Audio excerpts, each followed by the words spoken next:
He's playing some games, the worst he recalls. He's gonna find out which one sucked the most balls. The angry video game nerd is here. Another game that I've gotten requests up the ass for over the years is A Boy and His Blob. Here's the thing about it, I don't consider it a bad game, but I can understand why many would find it frustrating and boring. You control a boy and the Blob character follows you around. You have a supply of jelly beans that if you feed to the Blob, they all turn them into different kinds of tools. The whole fun of the game is figuring out what tool works best in the situation. I know it's annoying that the jelly beans don't even tell you what they do, but soon you catch on to the game's humor. For example, an apple jelly bean turns the Blob into a jack. Get it? Applejack?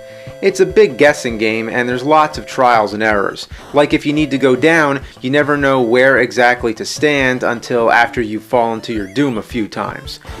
The music is monotonous, there's not many enemies, there's lots of tedious running around, but it has a unique charm. I like the puzzle solving and that Blob is a cool little guy, obedient like a dog. The game may be flawed, but the creativity and originality shines through. The Three Stooges. This has always been a huge request. I've dreaded this moment for a long time. What? Ghostbusters 2? We're in the wrong game. Hey, this looks like a kid's game. Now that's funny. You'll win, but so... I've always been a big fan of the Three Stooges, but the game's charm ends right after the title screen. The plot involves an orphanage that's unable to pay its mortgage, so you're trying to raise money so that the kids have a place to live. That's sad. That's not a fun video game concept. It takes the idea of something that's too real. The game itself is nothing more than a bunch of mini-games. You have no control over which one you play. You can't cancel them. Whatever you land on, you're forced to play it, and you can get the same one over and over again. It always seems like I end up getting the one where you eat the live oysters. All you do is move the spoon and scoop up the oysters. The spoon moves way too slow. It doesn't give you enough time before the oysters disappear and Curly makes an obnoxious sound. I can't even describe how much this all irritates me. I'm sick of playing it. I'm sick of looking at it. I hate staring at those oysters. They don't even look like oysters. They look like assholes. I'm not even trying to be funny. They really look like dogs' hairy assholes rising in the stew. What else could it look like? Then there's the part where you're in the hospital collecting red crosses. Mindless, but playable. There's the classic pie fight and the slapping thing. Self-explanatory enough. I don't know what all that shit is at the top. If it wasn't there, I assure you I wouldn't be confused. This is what you'd expect to see from the Three Stooges, but obviously the whole game couldn't just be the Three Stooges slapping each other in the alley the whole time. So they tried to give it some variety. The best part is the trivia. But what happened with the controls? You have multiple choice answers. To choose A, you hold left on the D-pad while pressing either the A or B button at the same time. To choose B, you hold up or down and hit the button. To choose C, you hold right and hit the button. Why couldn't it just be a simple selection screen? What kind of knuckleheads programmed it like this? Was this game actually made by the Three Stooges? The most annoying game of all is the one based on a specific Three Stooges short called Punch Drunks. In the short, Moe is a boxing manager who puts Curly in the ring to take advantage of his psychological complex that causes him to knock people out whenever he hears the song Pop Goes the Weasel. Larry is hired by Moe to sit ringside with a violin and play the song so that Curly can win the fight, but the violin breaks and now Curly has to go running to find an alternative. It's a great short, but with all that explanation, how much does the game tell you? Nothing. All you get is a shot of Larry holding the broken violin, and then the game starts and Larry's running around trying to find a radio. It's no wonder why nobody knew what the fuck to make of this. Even if kids in the 80s were familiar at all with the Three Stooges, what was the chance of them knowing a specific short from 1934? You control Larry on the bottom. There's no telling why Curly is at the top. The only reason any of this is up there is to show the time limit. but it's too elaborate and distracting. It only makes you wish you were playing the boxing part, instead of Larry running through an alley slamming into everything. That's all you do. You hit everything in sight. It's the equivalent of the first stage of Back to the Future 3 on Sega Genesis. By the way, who's the naked guy lying on the sidewalk? No matter what I do, I always hit the pole or the boxes in the background. And you can't run, or else you'll never see what's coming. Fuck this game. Moving into Super NES territory, let's take a look at Home Improvement. Yeah, that's right, based on the TV show. How do you take a family sitcom and turn it into a video game? Well, the plot starts out with Tim the Toolman Taylor on the set of his show Tool Time. Remember the show within the show? So his tools go missing and he has to go onto the sets of other shows to find them. Apparently, in the soundstage right next to Tool Time, they're filming some kind of dinosaur show. So the first stage is just a generic dinosaur platformer. If it's a show and the dinosaurs aren't real, then how are they attacking? I guess they're supposed to be animatronic or something? So, okay, it's a pretty ridiculous concept. We got that out of the way. At least we can hope the gameplay is decent, right? Yeah, it isn't. The weapons all suck, and breaking through these boulders is always a chore. It's relentlessly difficult. Not many people have seen past this first stage, but it's said that they're all generic TV sets. You know, wouldn't it be cool if they were sets to real shows like Family Matters, Full House, or Dinosaurs? No more dinosaurs. You know what would be awesome? If you went on to the set of Home Improvement. Whoa! Wonder if Tim Allen ever played this game. Do you think he could beat the stage? How far could Tim Allen get in the Home Improvement video game? That's a question that needs answering. I'd give this game a better chance if I could read the instructions. The instructions might help, right? Yeah, guess what? There is none. Technically not. The manual opens up to a fake sticker printed over the pages that says real men don't need instructions. Very funny. Next up, Pit Fighter, commonly known as Shit Fighter, because it's the shittiest fighting game next to Karate Champ. When this game came out in the arcades, it looked awesome. It was one of the first games where the playable characters were real-life actors who have been digitized. I mean, really, this was a big deal at the time. Like, wow, they look like real people.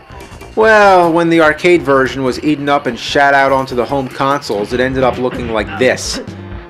It's like cutout photographs fighting each other. And why they turn black and white when they lose? I guess color is life and black and white is death. As soon as Mortal Kombat came out, it made this game obsolete instantly. The big problem with it, the Super NES port at least, is that it's way too difficult. After each match, it doesn't replenish your health, nor do you get any continues. Nothing. One chance, one life meter, that's it. So you have to fight everybody in one long lucky streak of button mashing madness. As a kid, I never made it past the second guy. Even as a rental, it only made for about 15 minutes of playability, if that, before you turn it off and take it back to the video store. And I know it has to give you your health back at some point, but I've just made it to the fourth opponent, and still, they don't give you any health back. This is the worst Super NES game I've ever played. Worse than Super Noah's Ark 3D, worse than Shaq Fu, worse than Wizard of Oz, worse than Lester the Unlikely. I'm dead fucking serious. Even B-Mode Double Dragon was better than this, and that was on NES. Sure, it gets monotonous and awkward at times, and you can only play as the same characters fighting themselves, but it has much more fluent control and is way more fun than Pit Fighter. And next up, a game that is probably my biggest request, aside from that other one about the fucking alien that falls in the pits. No. I'm talking about motherfucking Bubsy 3D. I don't even know who the hell Bubsy is. It's just some generic cat that doesn't wear pants. Not that cats wear pants anyway, but he's got a shirt, so where's his pants? Bubsy was clearly intended as a mascot character like Sonic or Mario, but failed miserably. Nevertheless, a whole series of games was made and he crossed over to multiple consoles, Sega Genesis, Atari Jaguar, and Super NES, which even got a sequel.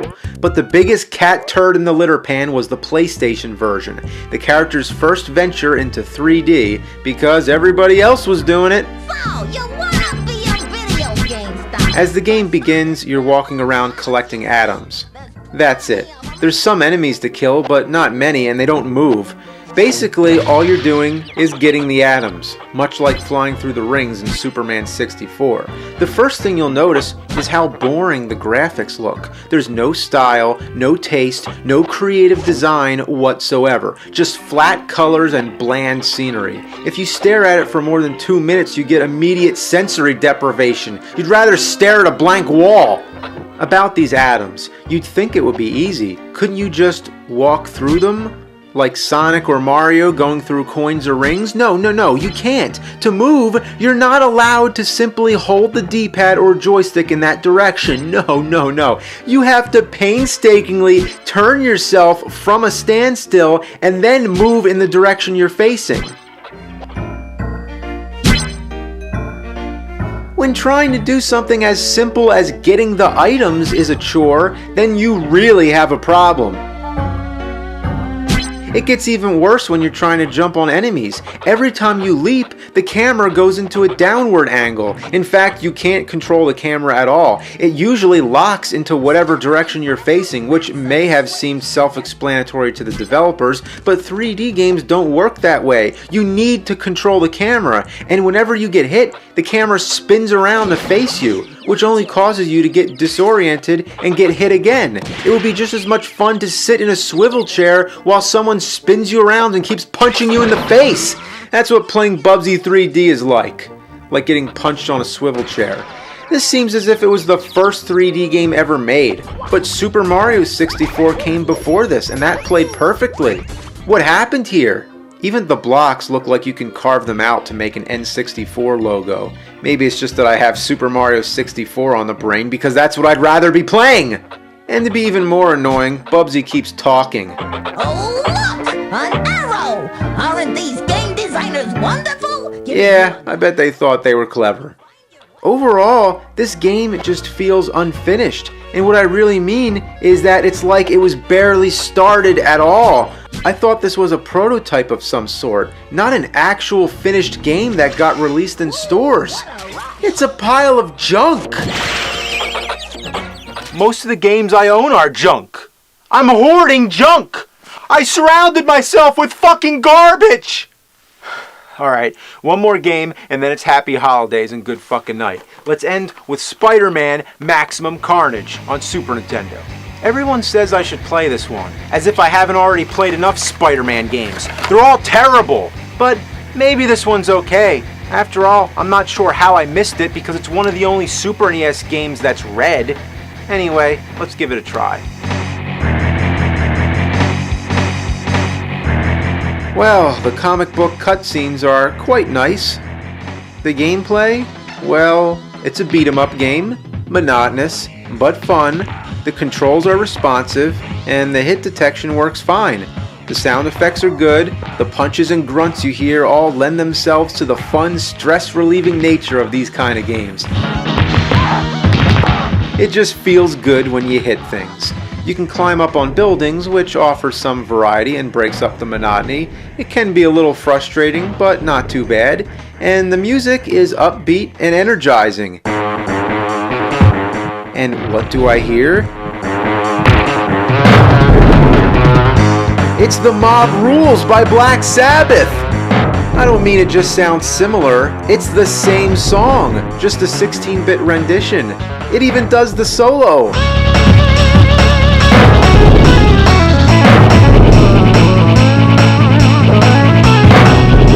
I think it was just a rip-off and that they never got Black Sabbath's permission, but it's still welcome to hear and adds to this game's enjoyability. That's right, I found a good Spider-Man game. Better late than never. It's no masterpiece or anything like that, but it would have definitely been worth a rental at the very least. Who made this game?